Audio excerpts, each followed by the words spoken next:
The discovery of meth labs is a daily occurrence. The OBN estimates that it costs between $1,000 and $8,000 to respond to each lab and dispose of the remnants.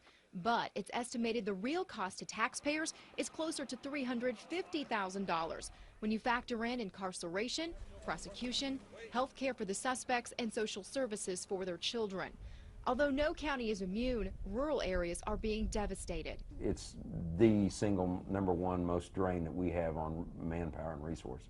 Rogers County Sheriff Scott Walton says safety regulations require 3 deputies to be on site for each lab found. It becomes impossible with the staffing levels that we got. That's your entire fleet of deputies to answer calls for the day that it takes out of commission just to handle this. The DEA used to help remove meth lab trash. That changed when federal funding was cut.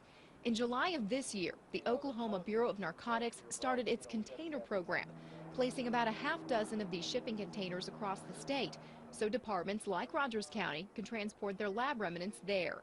OBN and the federal government share the $600,000 to $800,000 cost of having them hauled away every 2 weeks. But each department has to foot the bill to train deputies to package and transport the waste. Meth labs also carry a huge cost to property owners. Realized that we needed a house to settle into, and we were looking through the market, and we came upon a good deal and thought we were getting a good deal.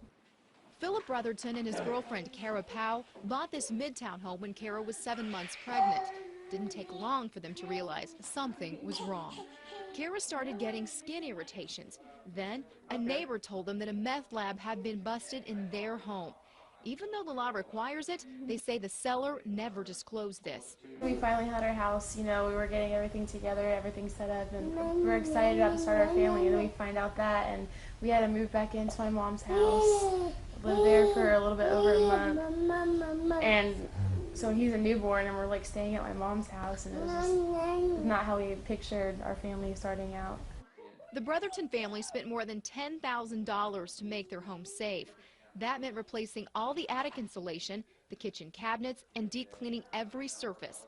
Because soft surfaces tend to soak up the toxins, Kara threw away all the baby clothes. So I was more concerned for him because I didn't know what kind of effect that could have on him. It was really, really scary. Once we find out how dirty your property is, then we can determine how we clean it. Bill Coy owns Apex BioClean. He says depending upon a home's size and level of contamination, cleanup can cost anywhere from $5,000 to $19,000, none of which is covered by insurance.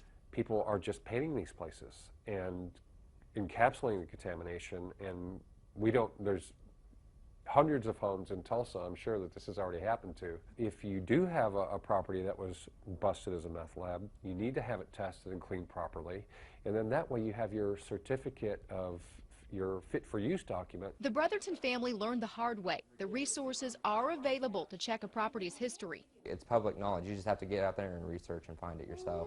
The Tulsa Police Department has an online map with addresses of meth lab busts. You could also check the DEA's clandestine lab registry online. After months of worry and thousands of dollars, Philip and Kara finally feel like their home is safe. Knowing that we have a good place to live and safe for him and her are the big thing for me. Casey Roebuck, 2 News, works for you.